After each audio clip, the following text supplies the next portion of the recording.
ఈ మధ్యకాలంలో నేను చాలా చోట్ల అబ్జర్వ్ చేశాను.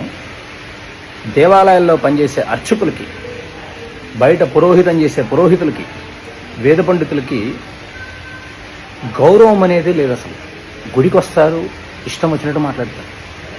ఎందుకంటే ఈ మధ్య భక్తి ఎక్కువైపోయి, అందరికీ బాగా భక్తి ఎక్కువైపోయి గుళ్ళు బాగా కడుతున్నారు. ప్రతి వీధి వీధి గుడి కడుతున్నారు, ప్రతి వాడవాడే గుడి కడుతున్నారు. శుభపరిణామమే. అర్చకులు పెట్టుకుంటున్నారు. ఆ పెట్టుకున్న అర్చకుల్ని వీళ్ళకి మేము గుడి కట్టాము, మేము ధర్మకర్తలము, లేకపోతే మేము ఇంత డొనేషన్ చేశాము, అంత డొనేషన్ చేశాము, లేదంటే మేము ఈ లీడర్స్ ఆ లీడర్స్ అన్న ఒక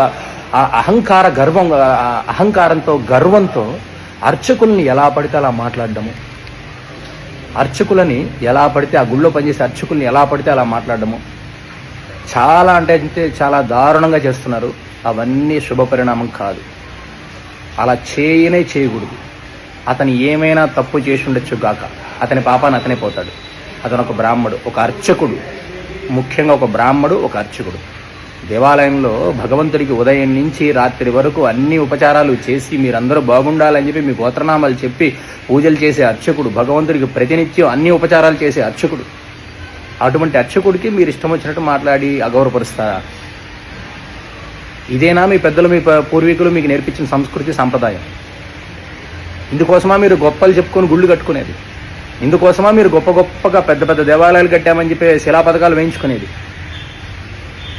అర్చకుడు సాక్షాత్తు ఆ దేవాలయంలో ఏ మూర్తి ఉంటే ఆ మూర్తి యొక్క స్వరూపం.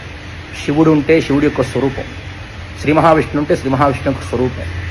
అర్చకస్స హరిస్సాక్షాత్ అని పేద.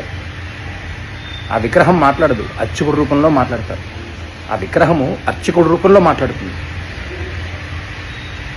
అటువంటి అర్చకుడికి ఇష్టం వచ్చినట్టు మాట్లాడతారా? అగౌరవపరుస్తారా? మీరు గౌరవం ఇవ్వకపోయినా పర్లా, కానీ అగౌరవపరచకండి. డబ్బుందన్న అహంకారంతో అర్చకుడిని, బ్రాహ్మణ్ణి తక్కువ చేసి చూడకండి.